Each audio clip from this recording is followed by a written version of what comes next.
2014 से देश ने प्रधानमंत्री के तौर पर एक ऐसे शख्स को देखा जिन पर सबकी नजर रहती है और सबकी नजर उन पर रहती है। भारत में एक सामूहिक चेतना का पुनर्जागरण हुआ।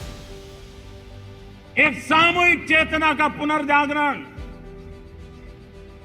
आजादी के इतने संघर्ष में से जो अमृत था वो अब संजोया जा रहा है, संकलित हो रहा है, संकल्प में परिवर्तित हो रहा है, पुरुषार्थ की पराकाष्ठा जुड़ रही है और सिद्धि का मार्ग नजर आ रहा है।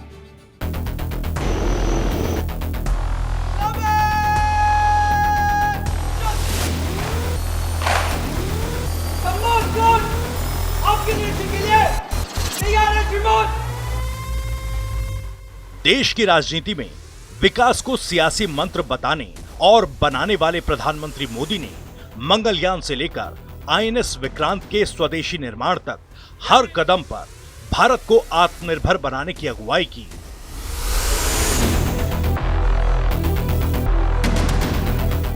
यदि लक्ष्य दुरंत है, यात्राएं दिगंत है, समंदर और चुनौतियां अनंत है, तो भारत का उत्तर है विक्रांत।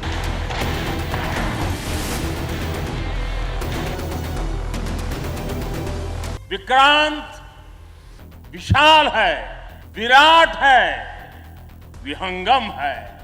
विक्रांत विशिष्ट है, विक्रांत विशेष भी है। अमेरिका, रूस और चीन जैसे पावरफुल देशों के साथ बेहतरीन कूटनीतिक रिश्तों को नया आयाम दिया, तो पाकिस्तान जैसे देशों पर सर्जिकल स्ट्राइक कर सबक भी सिखाया। ये हमारा सिद्धांत है, हम घर में घुस के मारेंगे।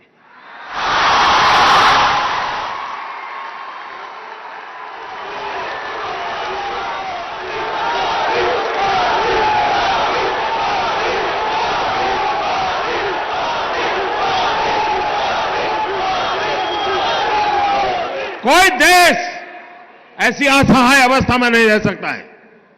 40 साल से आतंकवाद हिंदुस्तान के सीनों में गोलियां दाग रहा है जी। भारत मां की सीने में गोलियां दागी जा रही है, बम धमाके किए जा रहे हैं, निर्दोषों को मारा जा रहा है। लेकिन वोट बैंक की राजनीति में डूबे हुए लोग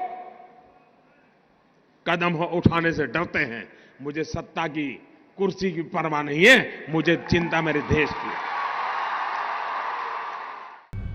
हर साल दिवाली के जश्न को सरहदों पर देश के जवानों के साथ मनाने का उत्सव अपने आप में मिसाल है।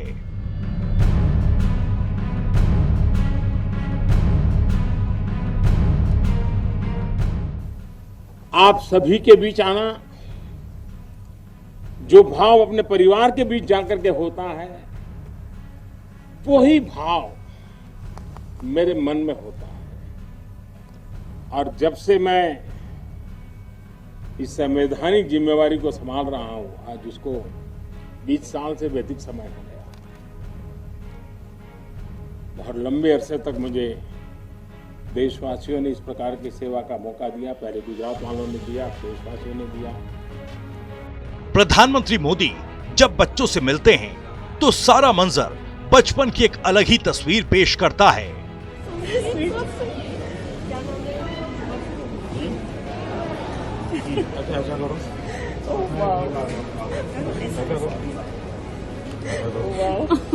आप लोगों में स्कूल कौन जाता है? लड़ाई कौन करता है? कौन करता है? कोई नहीं करता। अच्छा, घर में जो अपनी बहन को मारते हैं ऐसे कौन कौन है? ये हिस्ट्री का खेल है। बतौर प्रधानमंत्री सियासी सफरनामे की चर्चा तो हमेशा होती है, लेकिन पीएम मोदी देश की जनता की मन की बात जानने और अपने मन की बात करना नहीं भूलते।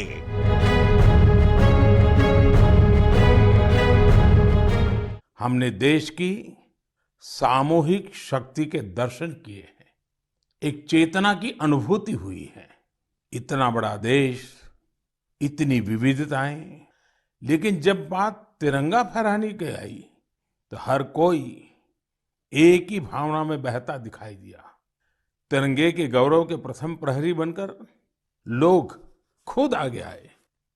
हमने स्वच्छता अभियान और वैक्सीनेशन अभियान में भी देश की स्पिरिट को देखा था। अमृत महोत्सव में हमें फिर देशभक्ति का वैसा ही जज्बा देखने को मिल रहा है।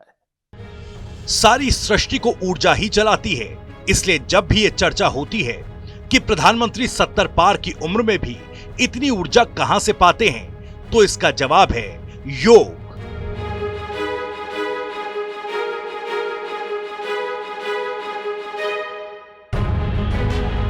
प्रधानमंत्री मोदी ने 21 जून की तारीख को विश्व में योग दिवस के तौर पर सक्रिय तरीके से स्थापित करने में अहम भूमिका निभाई है। हमारे पूर्वजों ने हमें जो विरासत दी है, इस विरासत की ताकत क्या है, इस विरासत की पहचान क्या है, इसका परिचय करवाते हैं। कभी कभी लोग इसको समझने में उनकी क्षमता की कमी के कारण पूरी तरह समझ नहीं पाते। कभी कभी लोगों को लगता है योगा से क्या मिलेगा। ये पूरा विज्ञान लेने पाने के लिए है ही नहीं। योग क्या मिलेगा इसके लिए नहीं है।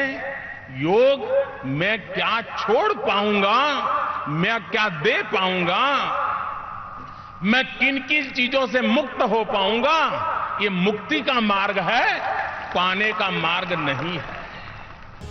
लोक कलाओं के रंगों में सराबोर होकर स्थानीय संस्कृति में घुलने वाले प्रधानमंत्री, डिजाइनर पगड़ी से लेकर मोदी जैकेट को मशहूर करने वाले प्रधानमंत्री, देश को 5 ट्रिलियन वाली अर्थव्यवस्था बनाने का आर्थिक मोर्चा हो या हर बड़े मौके पर मां के चरणों में शीश झुकाने की परंपरा,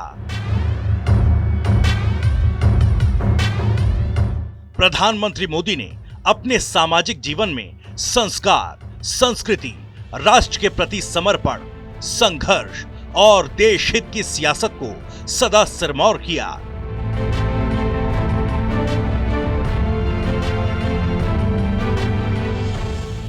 सोशल मीडिया पर 82 मिलियन फॉलोअर्स हों या देश विदेश में लोकप्रियता के कोई भी पैमाने, एक शख्स के जन्मदिन पर अगर हिंदुस्तान समेत दुनिया के कई शहरों में जश्न हो रहा है, तो ये अपने आप में भारत के लिए गौरव की बात है।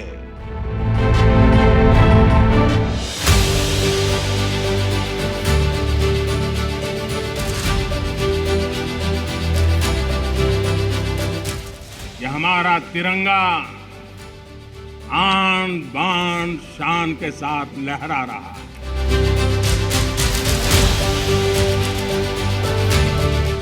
इस मिट्टी में वो सामर्थ्य है जो शासकों से भी परे सामर्थ्य का एक अंतर प्रभाव लेकर के जीता रहा है, सदियों तक जीता रहा है।